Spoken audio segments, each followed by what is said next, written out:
Assalamualaikum warahmatullahi wabarakatuh. Para mahasiswa sekalian, selamat bertemu kembali dalam materi etika profesi hukum. Nah, di kesempatan ini kita akan mempelajari lebih lanjut mengenai pengaruh etika terhadap profesi hukum. Nah, pengaruh ini kita akan coba kaji dari 3 aspek, yaitu aspek normatif, aspek konseptual, maupun aspek deskriptif. Nah, bagaimana selengkapnya? Nah, mari kita mencoba masuk pada slide berikut ini. Jadi aspek normatif itu ya, pengembangan profesi termasuk profesi hukum sebenarnya tergantung dari pribadi-pribadi yang bersangkutan, artinya yang menekuni profesi hukum tersebut. Mereka-mereka ini secara pribadi punya tanggung jawab penuh atas mutu pelayanan profesi. Ya. Jadi mutu itu sangat dipengaruhi oleh pengembangan profesi atau pribadi yang bersangkutan. Kalau berbicara pada pribadi seseorang yang menyangkut dengan profesi, ya, satu mungkin dari teknik atau keterampilan dia, kedua dari aspek moral atau etika. Jadi kita berbicara integritas. Nah, bicara integritas ini kan bermuara kepada kepercayaan publik. Jadi tidak semata-mata kelihayan kemahiran seorang di bidang hukum. Buat apa seorang mahir kalau tidak memiliki integritas? Ya, dia artinya legitimasi sosial dia sangat rendah, begitu. Artinya kepercayaan publik terhadap pribadi kaum profesional tersebut, ya jelas rendah, begitu ya. Jadi mutu pelayanan itu ya menjadi tanggung jawab profesional. Nah, selain itu, mutu pelayanan juga secara mandiri mampu memenuhi kebutuhan masyarakat yang memerlukan pelayanan bidang hukum. Ya, tentu memerlukan keahlian yang berkeilmuan serta dapat dipercaya. Jadi kalau berbicara keahlian, memang yang namanya profesi ya harus ketika menerima pekerjaan itu tindakannya harus profesional.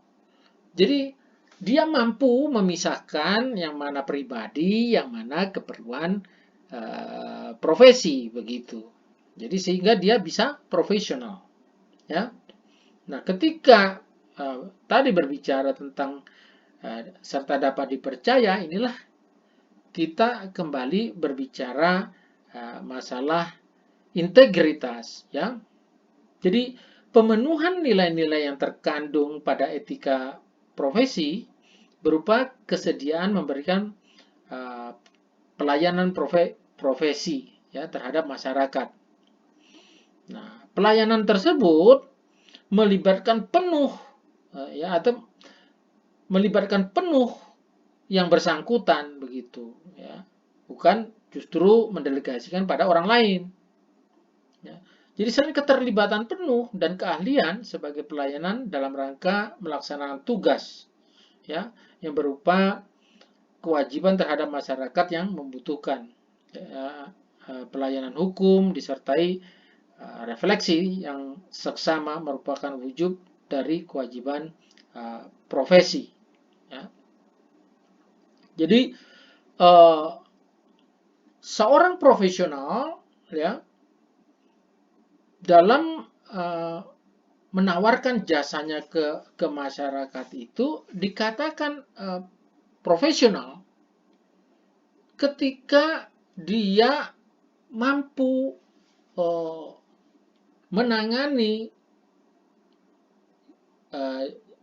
jasa yang dia berikan kepada masyarakat itu secara tanggung jawab dari aspek keahliannya maupun dari aspek moralitas begitu ya. Misalnya kerja tepat waktu, sesuai target, kualitas pekerjaan tidak menyisahkan keluhan terhadap klien.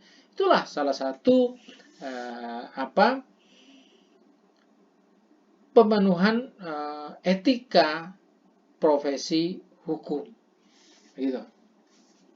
Nah, terkait aspek normatif ini, ya, kalau berbicara normatif, paling tidak ya kita berbicara kaidah pokok etika profesi. Nah, apa itu kaidah pokok etika profesi? Nah, ya, jadi kita bisa meninjaunya dalam 4 hal. Ya. Nah, baik, kita lihat slide berikut ini. Nah, ini, ya. Jadi pertama, kaidah pokok etika profesi itu pertama, profesi harus dipandang dan dihayati sebagai sesuatu pelayanan. Maka sifatnya tanpa pamrih menjadi ciri khas dalam mengemban profesi. Ya. Jadi profesi harus dipandang dan dihayati ya, sebagai suatu pelayanan. Nah, itu pada dasarnya etika sebuah profesi itu memang tanpa pamrih ya. Apa yang dimaksud dengan tanpa pamrih di sini? Bahwa pertimbangan yang menentukan dalam pengambilan keputusan adalah kepentingan pasien atau klien dan kepentingan umum, bukan kepentingan si pemegang profesi tersebut atau pengemban profesi tersebut. Ya. Jika sifat tanpa pamrih itu diabaikan, maka pengemban profesi akan mengarah pada pemanfaatan. Ya, artinya apa? Yang dapat menjurus kepada penyalahgunaan profesi itu. Ya. Jadi pemanfaatan sesama manusia yang sedang mengalami kesulitan dan kesusahan. Jadi artinya yang memerlukan jasa profesi hukum sebetulnya adalah orang-orang yang sedang mengalami kesulitan atau kesusahan. Jadi kalau pelayanan itu sifatnya pamrih, nah, itu sifat kemuliaan dari profesi hukum itu atau officium nobile, ya, profesi mulia itu dipertanyakan. Begitu. Bahwa dalam mengemban profesi itu menerima imbalan, itu juga bukan sesuatu hal yang dilarang, tapi tidak menentukan tarif atau di sini yang dimaksud dengan tanpa pamrih begitu. Artinya ya sifatnya sukarela pemberian itu dari klien kepada profesi yang bersangkutan. Kedua, pelayanan profesi dalam mendahulukan kepentingan pasien atau klien mengacu kepada kepentingan atau nilai-nilai luhur sebagai norma kritik yang memotivasi setiap tindakan. Jadi, sebuah profesi itu selalu berjalan dalam sebuah koridor yang dibatasi dengan apa yang dinamakan kode etik profesi. Ya, gitu. Sehingga keluhuran dari profesi tersebut terjaga, artinya tidak tercemar. Ya, macam tadi, ya. Jadi poin 1 tadi mengarah pada pemanfaatan sesama manusia, artinya mengeksploitir klien. Nah, itu kan jelas-jelas tindakan yang menyimpangi nilai-nilai luhur profesi yang bersangkutan, begitu. Ya. Jadi nilai-nilai luhur yang ada pada profesi tersebut merupakan norma kritik. Ya. Nah, jadi norma kritik inilah yang memotivasi sikap dan tindakan agar keluhuran dari profesi bersangkutan tetap terjaga. Nah, selanjutnya kaidah pokok etika profesi yang ketiga itu terkait orientasi pengembangan profesi. Nah, pengembangan profesi di sini harus selalu berorientasi pada masyarakat secara keseluruhan, ya. Jadi pengembangan profesi itu tidak sifatnya membatasi apalagi diskriminatif begitu ya. Jadi harus melayani masyarakat itu tanpa pandang bulu, ya. Jadi itulah sebetulnya orientasi dari profesi, karena profesi ini sesuatu yang bukan hanya kita berbicara tentang kebaikan ya, tapi lebih dari itu orientasi kepada masyarakat ini pada dasarnya profesi itu, keahlian yang dimiliki seorang profesional itu memang ditujukan bagi kepentingan umum, begitu. Ya. Jadi artinya imbalan materi yang didapat itu bukanlah menjadi tujuan utama, tapi yang tujuan utama adalah kepentingan atau kebutuhan masyarakat atau rakyat. Nah, kaidah pokok etika profesi itu juga agar persaingan itu berlangsung secara sehat. Dengan persaingan yang sehat diharapkan dapat menjamin mutu dan peningkatan mutu pengembangan profesi. Nah, artinya tindakan-tindakan ilegal, tindakan-tindakan yang tercela justru akan merendahkan profesi yang bersangkutan. Tetapi sebaliknya, dengan menjalankan persaingan secara sehat, ya, mutu dan peningkatan mutu profesi itu diharapkan akan menjadi baik begitu. Sehingga pengembangan profesi harus memiliki harus memiliki semangat solidaritas antar sesama rekan sesama seprofesi begitu. Ya, bukan menjadikan kompetitor teman-temannya begitu. Oke, lanjut ya. Masih bagian dari aspek normatifnya. Di sini aspek normatif itu mengacu pada norma-norma atau standar moral yang diharapkan mempengaruhi perilaku, kebijakan, keputusan, karakter individu, dan struktur sosial. Ya. Jadi norma-norma atau standar moral yang ada di lingkungan profesi ini ya akan mempengaruhi perilaku, ya, kebijakan, keputusan, karakter individu dalam kelompok profesi tersebut serta struktur sosial yang ada begitu. Ya. Artinya adanya norma di situ kan memang dibutuhkan agar apa? Terjadi ketertiban. Ketertiban tercipta akan menghadirkan kedamaian. Sehingga dalam menjalankan aktivitas, menjalankan kehidupan sehari-hari bisa berjalan dengan baik tanpa dihalangi oleh tindakan-tindakan yang amoral misalnya. Ya. Atau di luar norma-norma yang ada. Nah, jadi pada aspek normatif ini diharapkan perilaku dengan segala unsurnya tetap berpijak pada norma, baik norma kehidupan bersama ataupun norma moral yang diatur dalam standar profesi bagi yang bersangkutan. Ya. Jadi itu tadi, dengan berpegang pada norma-norma tadi itu ketika menjalankan profesi, semuanya itu menjadi terukur. Karena apa?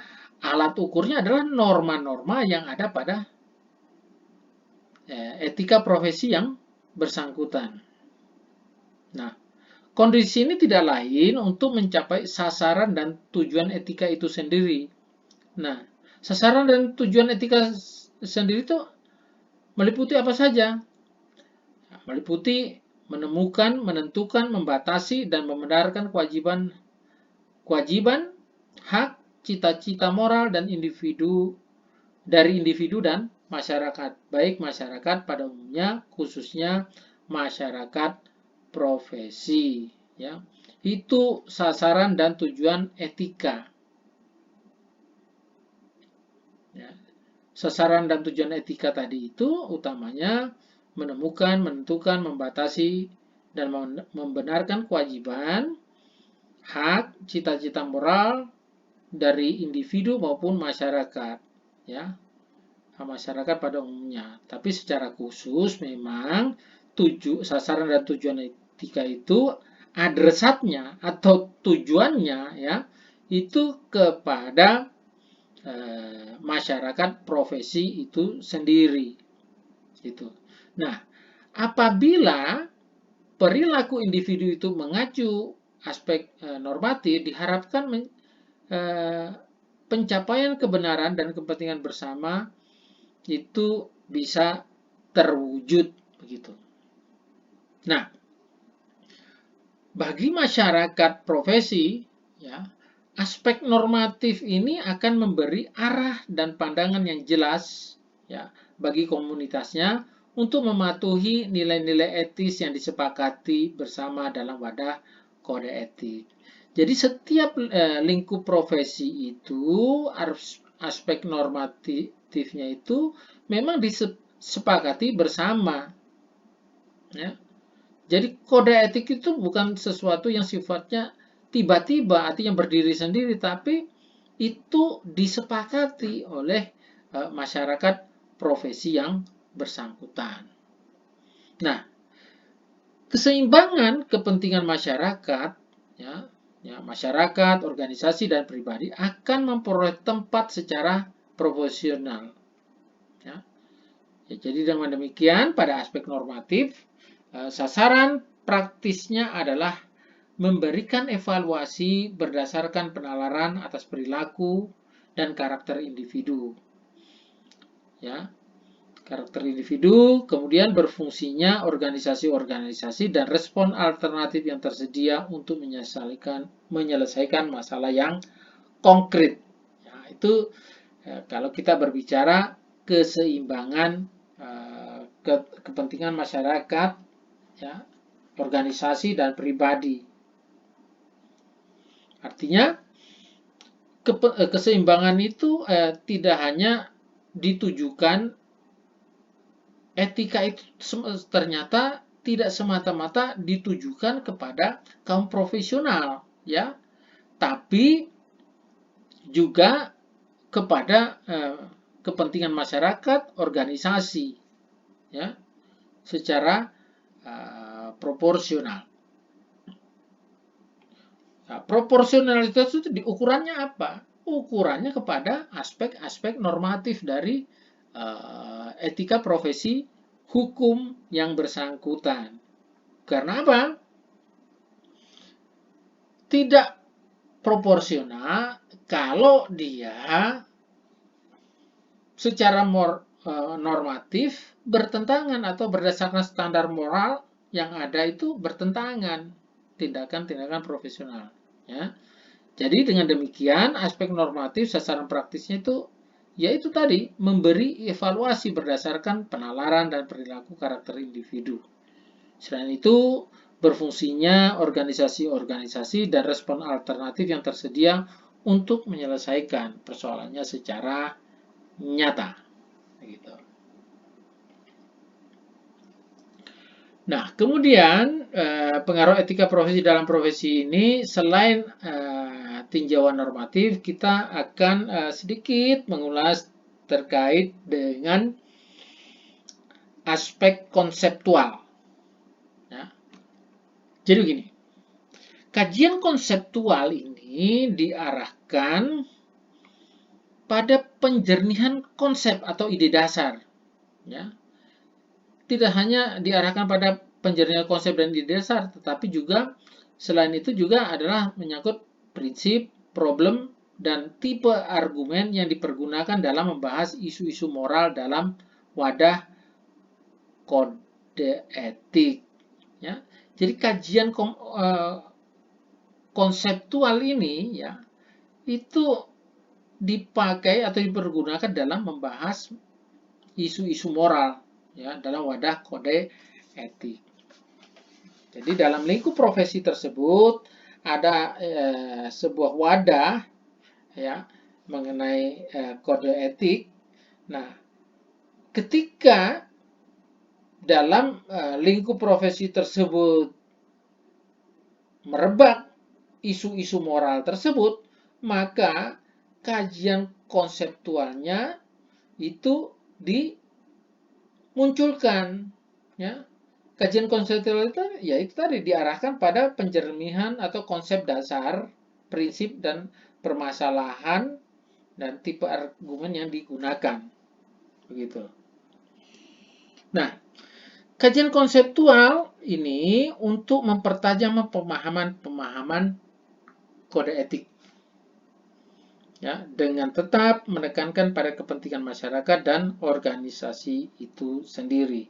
Artinya, kode etik ini berlaku dalam lingkup organisasi profesi itu sendiri ya, tapi tetap menekankan pada kepentingan masyarakat.